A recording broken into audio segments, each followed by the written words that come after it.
내 안에 숨어있는 엘리야니즘. 오늘 기록된 말씀을 중심으로 해서 내 안에 숨어있는 엘리야니즘이라는 제목으로 말씀을 잠깐 묵상하고 기도하려고 합니다. 이번에 열왕기상을 묵상하고 또 특별히 이 18장에 소개되어지는 엘리야에 대한 책들을 여러 권을 접하게 되었습니다. 그렇게 읽어보다 보니까 이 엘리야니즘이라는 단어로 해서 그 엘리야를 해석하고 정리해 놓은 부분을 읽을 수 있었습니다. 그 엘리야니즘이 도대체 어떤 내용이냐? 지금까지 저와 여러분이 엘리야에 대해서 많게는 3번, 2차례 다루었던 내용들을 정리하면 그 내용들이 다 포함이 되어 있습니다. 그 내용을 간단하게 이야기하면 이렇습니다.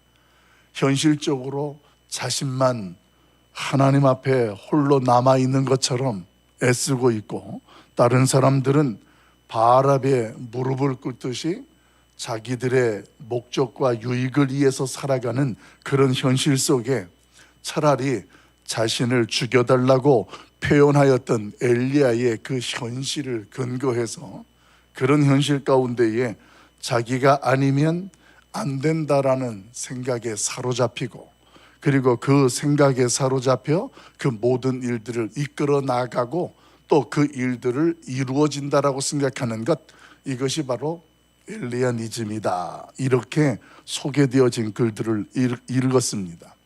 근데 엄밀하게 따져보면 뭔가 어떤 일에 자신이 책임을 가지고 있거나 사명을 가지고 있거나 열심히 노력을 하는 사람에게는 그 현장에 엘리야니즘이라는 것이 없을 수가 없다라는 겁니다. 누구나 엘리야니즘이라는 것은 내 안에 있는데, 어떤 경우는 그 엘리야니즘이라는 것이 드러나지 아니하고 어떤 경우는 그것이 드러날 때가 있다라는 것입니다. 어디서든지 무엇에 관한 일이든지 최선을 다하고 열심을 다하는 그곳에는 자기 자랑이라는 것이 그 안에 포함이 되어질 수 있고, 그리고 자기 중심이 있을 수밖에 없기 때문에 그렇습니다. 그래서 오늘 엘리야가 하나님 앞에서 나만 홀로 남았다라는 표현을 하는 것처럼 자기 아니면 안 된다라는 생각에 빠질 수 있게 되고, 또 자기에게만 어떤 특별한 능력이 있다고 생각을 하게 된다라는 것입니다. 그런데 이런 모습 속에 오늘 하나님께서는 그 생각과 그 엘리야니즘 같은 것을 반대로 뒤집어 놓는 그런 일들을 하나님이 행하십니다. 이런 특별하게 자기중심적이고 내가 없으면 안 된다라고 생각하는 그런 자가 아니라 무명 같으나 7,000명을 오늘 하나님께서는 남겨두셨고, 그리고 그들을 통하여서 그 하나님의 열심히 이루겠다라는 말씀으로 오늘 본문에 소개하고 있습니다. 우리 18절 한 번 더 읽어보도록 합니다. 18절 같이 봅니다. 그러나 내가 이스라엘 가운데 7,000명을 남기리니 다 바알에게 무릎을 꿇지 아니하고 다 바알에게 입 맞추지 아니한 자니라. 아멘. 엘리야는 모두가 다 하나님을 떠나고 하나님의 말씀을 무시하고 바알과 아세라처럼 세상의 그 어떤 가치나 그 세상의 방식에 익숙해 있어서 따라가는 자들이다라고 생각하여서 로뎀나무 아래 혼자 앉아서 자기만 홀로 남았다. 하나님, 왜 현실이 이렇습니까? 왜 이사벨을 통하여서 또 이렇게 힘들고 어려운 일들을 일어나게 하십니까? 차라리 나의 생명을 거두어 주옵소서라는 그런 모습으로 하나님 앞에 탄원합니다. 근데 그런 현실 속에 하나님이 말씀하시는 거예요. 바알에게 무릎을 꿇지 않고 입을 맞추지 아니한 자들이 아직 7,000이 있다. 이렇게 말씀하세요. 사실 7,000이라는 게 적은 숫자가 아니거든요. 근데 여러분, 여기서 한 가지 정말로 생각할 수밖에 없고 놀라운 일이 하나 있어요. 그런데 성경을 뒤져봐도 어디에도 그 7,000명이 활약한 내용들이 드러나거나 소개되지 않고 있다는 거예요. 분명히 남겨두었다라고 성경은 이야기하고 있는데 이들이 뭔가 주도적으로 드러나서 그들을 중심으로 어떤 일들을 그들이 성취하고 이루었다라는 내용이 소개되지 않더라는 거예요. 모두 다 어떤 존재들로 성경은 이야기하느냐? 무명 같은 자들이에요. 있어도 드러나지 아니하고, 그 있어도 성경에 보게 되어지면 그 7,000명이라는 사람들이 특별하게 어떤 업적을 이루었다라고 소개가 되어 있지 않다라는 거예요. 그런데 하나님은 그런 있는 자 같기도 하고 없는 자 같기도 하는 그런 존재, 그런 자들을 통하여서 하나님이 역사를 이루시겠다, 이렇게 말씀하신다라는 것입니다. 세상이 보기에는 있으나마나하고 보잘것없는 그런 존재인데, 그런 자들을 통하여서 하나님은 얼마든지 일할 수 있다. 이것이 오늘 하나님께서 일하시는 방식이고, 오늘 엘리야에게 말씀하시는 내용이 되어집니다.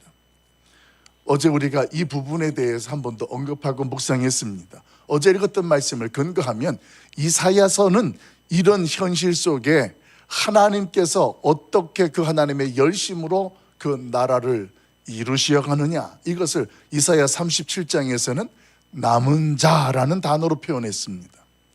모두가 다 하나님 앞에서 포로가 되어지고 흩어지고 나라가 망한 것 같은 그런 현실, 그런데 그런 상황에도 하나님은 남은 자들을 통하여서 이 나라를 회복시키고 이 나라를 하나님의 언약대로 이루시겠다, 이 말씀을 이사야서 37장에 그 이후에 이사야서의 사상 중에 중요한 사상 중에 하나인 남은 자라는 사상을 통하여서 오늘 성경에서 하나님의 열심은 그런 일들을 그런 자들과 이루어지겠다, 이렇게 선언을 하셨습니다. 사랑하는 성도 여러분, 우리는 얼마든지 지금까지 엘리야에 대해서 다루었던 내용들을 보면 엘리야니즘에 노출되어 있고 빠질 수 있다는 것을 부인할 수가 없습니다.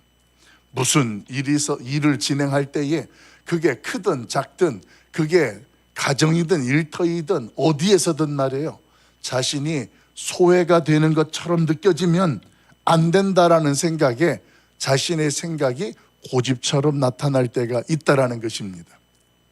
이렇게 말씀을 드리는 제 자신도 예외일 수가 없습니다. 가장 위험하고 가장 힘든 자리에 노출되어 있는 게 어쩌면 어떤 공동체의 리더로 서 있고 대표로 있고 일들을 주도적으로 기획하고 진행하는 그런 사람들이 가장 위험한, 가장 노출된 자리에 있다고 말씀을 드릴 수 있습니다. 요즘에 비전센터를 준비하면서 어제도 3시간 넘게 건축사를 만나고 또 설계사를 만나고 또 다른 대표들도 만납니다. 어제도 2 회사의 대표를 만나고 또 양평 부동산에 연락 오는 사람들을 통해서 일련의 일들을 의논하고, 이런 일들을 하다 보니까 주중에는 우리 함께 의논하고 모일 수 있는 기회들이 없잖아요. 장로님들은 다 현장에 일하고 계시니까 이제 그런 내용들을 우리가 이제 주일에 모일 때마다 소통도 하고 함께 나눕니다.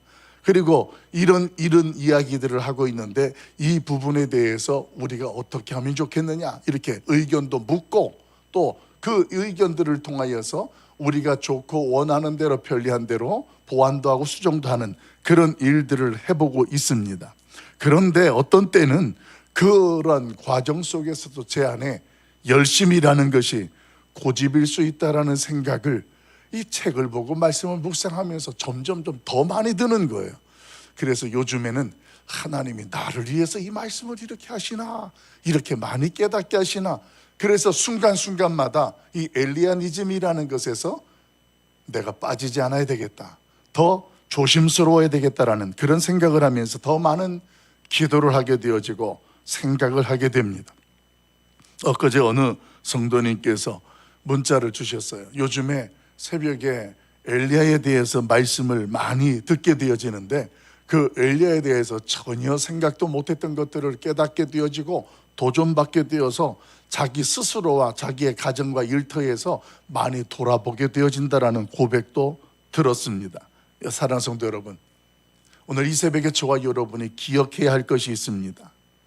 내가 어떤 자리에서 어떤 일을 맡고 있는 그 자체, 오늘 그 자체는 내가 어떤 실력이나 자격이 충분해서가 아니고 내가 없으면 그 일들이 안 되고 그 자리가 망하게 되기 때문에 내가 존재한다라는 생각에서 벗어날 수 있기를 예수님의 이름으로 간절히 소망합니다. 사실 이 말씀을 드리면서 이것은 누구에게나 해당이 되는 일이에요. 어떤 일에나 해당이 되는 이야기라는 것입니다.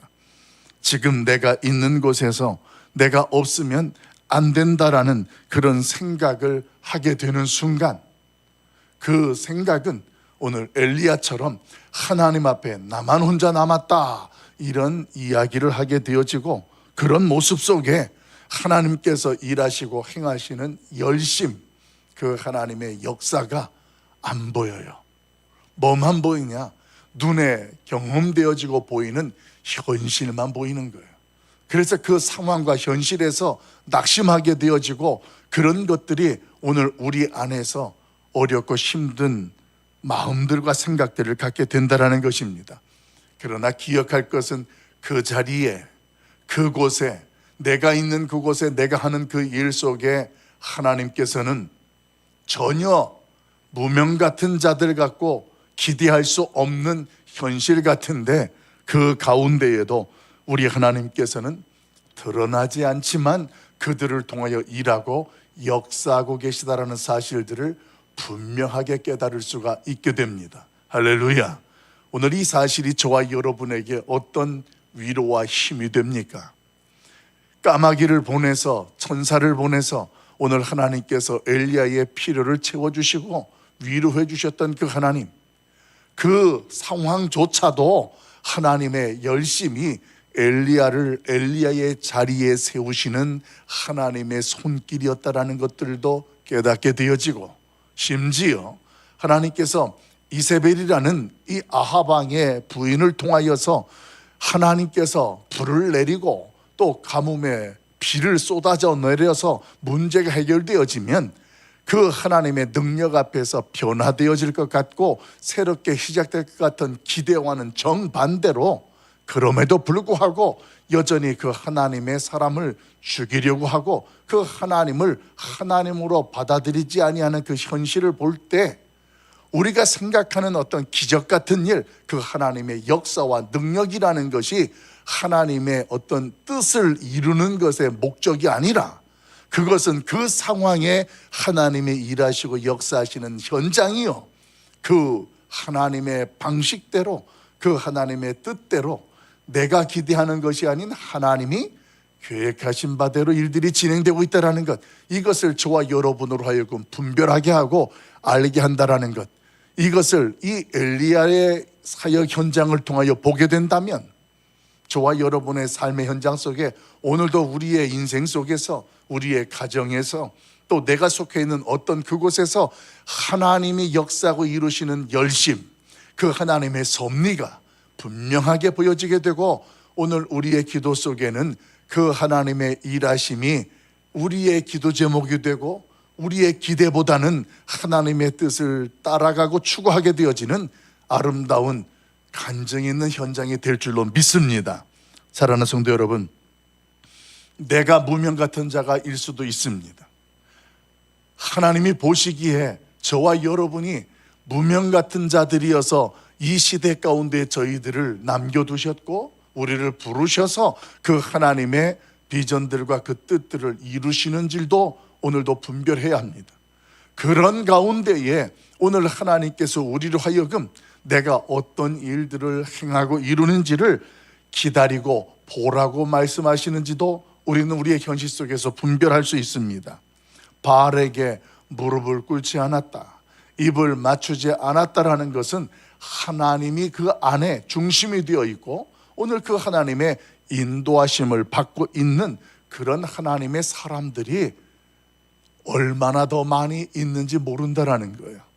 여러분, 오늘 우리 하나님께서 저와 여러분의 인생 가운데에 느껴지지 아니하지만, 드러나지 아니하지만 그렇게 무명 같은 자들을 통하여 저와 여러분을 도우시고 세우시고 그 하나님이 역사하고 계시다라는 것, 그 분명한 사실을 분별할 수 있고 깨달을 수 있길 예수님의 이름으로 간절히 축원합니다. 어떤 경우 연세가 드시면 자녀들에게 혹여라도 내가 짐이 되지 않을까, 내가 자녀들에게 장애물이 되지는 않을까라는 두려움이 세월이 가면 갈수록 많이 든답니다. 그래서 연세 드신 분들이 자신의 속마음들을 자녀들에게 잘 표현을 안 합니다. 혹시라도 나는 이렇게 생각하는데 자녀들이 다르게 생각을 하거나 또 자녀들이 그거를 받아들이지 않게 되어지면 그 부모님이 그 말을 했다가 무너지게 되어지는 것과 그리고 또 그 이후에 책임지고 감당할 것들에 대한 두려움들이 어떤 경우에 생각하다가 그냥 가슴속에 묻어둔다라는 거예요. 여러분, 요즘에 MZ세대라고 이야기를 해요. 그런데 젊은 애들만, 젊은 청년들만 해당된다라고 생각을 하시면 결코 안 됩니다. 어제 제가 우리 회사 대표하고 만나서 이제 회사 이야기와 또 교회의 상황들과 같이 이야기를 나누는 가운데 하는 이야기예요. 목사님, 요즘은요, 아무리 내가 회사의 대표라고 해도 일요일날, 주일날 일이 있어서 나오라 그러면 그 부분에 대해서 직원들 누구 하나 좋아하는 사람이 없다는 거예요. 그게 분명히 그 사람이 해야 될 일임에도 현장성에서 보면 해야 됨에도 불구하고 그렇다라는 거예요. 그래서 모든 일들을 그런 날에는 자신이 직접 다 처리하고 다닌다라는 이야기를 해요. 그러면서 말을 안 하면 그 말 안 하는 것이 옳은 것으로 그들은 이해를 하고, 그리고 이야기를 하면 자신의 잣대를 가지고 그 이야기를 판단만 한다라는 거예요. 그래서 그 이야기를 들을 때 그게 요즘의 젊은 사람들만 그러냐? 그래서 저도 한번 생각해 봤어요. 나도 요즘에 MZ세대에 포함이 되나? 근데 될 때도 있고 안 될 때도 있는 것 같아요. 제가 왜 이런 말씀을 드리냐면, 우리 모두가 다 사실은 그 덫에서, 그 흐름 속에서 자유할 수 있다 말할 수 있는 자들이 하나도 없다라는 거예요. 다 자기 중심이고, 그리고 자신이 처해 있는 형편과 상황 속에서 어떤 경우는 그 부분에 대해서 공감할 때도 있고, 어떤 경우는 그 부분에 대해서 공감하지 못하면 우리는 그것을 고집이라고 이야기합니다. 이렇게 생각되어지는 현실이 저와 여러분에게는 누구에게나 옛날부터 다 노출되어져 있었고, 그것이 드러날 수 있고 드러나지 않을 수 있다는 것으로 우리 현실을 포함하고 있다는 것입니다. 이제 말씀을 정리하려고 합니다.